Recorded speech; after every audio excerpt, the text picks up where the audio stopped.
and ran it until it shut off. So I'm worried that this engine actually may not even turn over. Something definitely went south here. It looks crispy. What do you think? Is this thing going to rotate? That's the big question. Facebook impulse buy right here, 3.0 Duramax diesel. This thing is almost as complete as you could possibly get it. I picked this up for what I think it was dirt cheap. It was said to have some sort of fuel related issue with it. I said no problem. I'm gonna get into the story on that, but first of all, let's go ahead and take a look at this. It looked like it got a little bit crispy right inside there. We're gonna get into more details on that. We're not gonna tear this down in this video, but we are gonna go over this externally, go from there, and you could tell me what I should use this for. I've got some plans, but we're gonna get into that. Let's get into how we got into this point. Now, this was listed up on Facebook Marketplace for about $2,000. I saved it. I was very interested in it at that time, but you know, it's just one of those random things where you see it on Facebook, you just save it, and then you forget about it. Here's the description. Said to have 108,000 miles, which I believe is inaccurate, and we're going to get into that because I have the Carfax. I have a bunch of information. This motor came out of a 22 GMC Sierra. When I bought the truck, they told me it had an issue with the fuel system. I bought a used motor, so I didn't have to search for the issue. My mechanic that pulled this motor thinks that it's just fine. $1,500 or best offer. That's where I got excited. When I saw that it dropped to $1,500 from $2,000, that happened within about a week or two. I was like, okay, this guy wants to dump this engine. So I sent over what I felt was a very good deal for myself, and then it also allows him to get rid of this engine. Hey, I'm willing to do $800. I'm assuming the fuel system is trash due to contamination, so I'm just after the head and block to rebuild. Responds right away, that works, I'll do $800. I'm like, sweet, do you have an engine hoist to get in the back of my truck? Because obviously, I'm not gonna be able to have anything. And so he says yes. Yes, he does. And it's at that point where I go, all right, cool. Let's line up how we can get this thing picked up. And then that's when I realized it's quite a bit of ways away. It's about a 90-mile drive. And then I'm like, oh, that's gonna be tough to get to, but I have to get to it fast. So here we go. Okay, cool. I'm about 1 hour, 45 minutes away. Is there a night during the week that is best or weekend preferred? Pretty much anytime, I'll just meet you over at my mechanic shop, which kind of seemed weird to me. I didn't know if he owned his own shop or what it was. I'm still trying to piece this together because there's some issues with this engine that I'm unaware of, and I know that, and that's fine. So I said I could do Wednesday, probably get to you about 7 or 7:30, or Saturday morning. Wednesday works for him. So then I ask, cool, only thing I ask is that the engine turns over, not locked up, and same with the turbo. He says, yeah, it was fine. Okay, cool, I assume so. Send me the address, blah, blah, blah. We work that stuff out. So then as the days are leading up to me driving out there, I'm reviewing the pictures, and I see on the top of the engine, it's pretty tough to see, but there was some crispy stuff going on there. I wasn't certain on that. And then that's where I was second guessing. I'm like, do I really even want this engine? And yes, absolutely, I do want this engine because there's a lot of things that I can do with this engine. We could do teardowns. We could show everybody out there how to essentially rebuild this engine depending on its condition. And so that was the goal. No matter what, this engine is coming home to me. So we get there, and it's a shop that I didn't want to film. It wasn't my space, so we just get it set into the truck on this pallet right here. We've got it ghetto strapped down, and we head back home. So here we are. It's in the back of my truck. I'm able to look at it. There is a VIN number on the vehicle, so I'm able to pull up Carfax on it. Okay, so let me flip over to the Carfax. And in doing so, I also pull up all the maintenance history, or all the history through the dealership. So we have maintenance history. It looks like it was serviced roughly every 7,000 or 8,000 miles. It's a Michigan vehicle. The story that he told me whenever I picked up the engine doesn't really make a lot of sense. Apparently it was at a local dealer out there, and they were working on it, and there was something with the fuel system. They believe that they put DEF into the fuel system. I don't see any traces of DEF in this fuel system. What I do see is a lot of melty up there. So I'm kind of thinking they put gasoline in this thing and ran it until it shut off. So I'm worried that this engine actually may not even turn over. I haven't attempted to turn it over yet because I've got the strap on there. We're gonna take off that strap and we're gonna see if it turns over.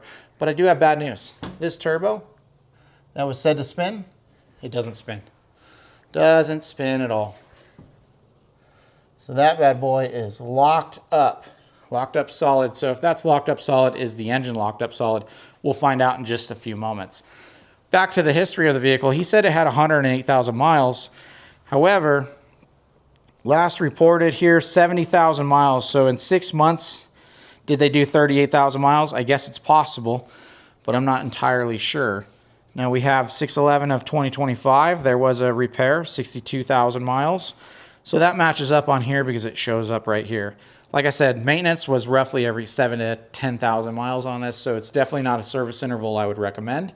But what I want to do now is look this over. All right, now is your chance to tell me, what do you think went wrong with this engine? I will say there's still fluids in there, and I am very thankful that I have this Michelin bed cover. This was sent to me by those guys, and I've had this in the truck for quite a bit, trying to save my bed from getting thrashed, and it's doing just that. I mean, look at this. It's containing the fluids onto this, and then I'll just be able to hose this off, and if there's any damage to this, at least it's not damaging my bed liner. So I'm pretty stoked on that. Shout out to the guys at Michelin that have this bed cover.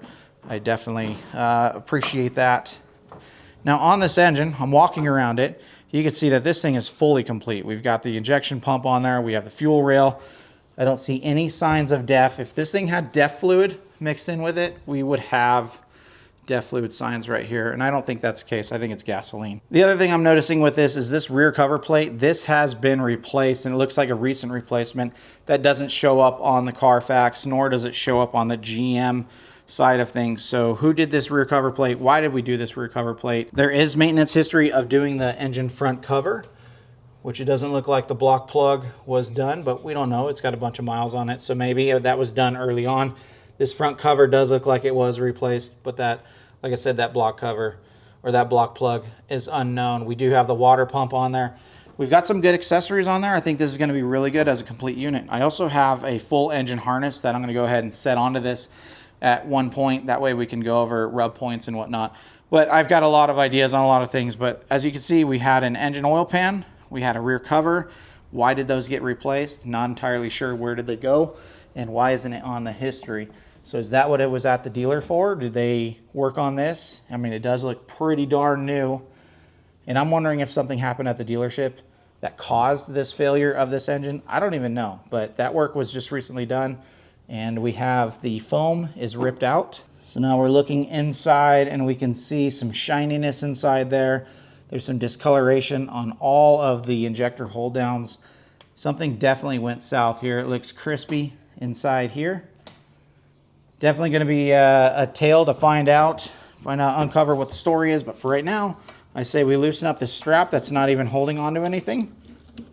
Can't believe I drove home like this. All right, with the strap off, I believe we can attempt to rotate this. What do you think? Is this thing going to rotate? That's the big question. All right, this is the moment of truth right here. All right. Oh, feels a little chunky. Oh, it just stopped. Okay, that's something bad there. Rotates again. Got compression, and it stopped right there again. Oh, we had a click up top. All right, so we may have some sort of rocker issue holding up a valve. Something, I don't know, this is gonna be interesting. I'm actually excited to tear this thing down because there may be some major issues in here and we get to uncover what those are. Right now I'm waiting for the engine hoist to show up because I wasn't prepared to buy an engine, so I don't have an engine hoist here at the house. I do have the bracket ready to go over there, so we're ready to install it on an engine stand, which I also do not have right now. But all that should be delivered today or tomorrow, so then I can get this engine out onto a stand and we can start our teardown of it and whatever we're gonna do with it. So that's where I want you to tell me, what would you like me to do for you with this engine? I am thinking maybe we'll rebuild it. Maybe we'll just tear it down. Maybe I'll show every single piece, how to remove it, how to reinstall it. I do have an engine harness. We're gonna run this over. We're gonna show the rub points of where that engine harness typically rubs, things to look for in the engine harness on that. But yeah, we've got a near complete engine here. The ideas are endless with this one. But let me know so that way I can help you out. And yeah, until next time, see ya.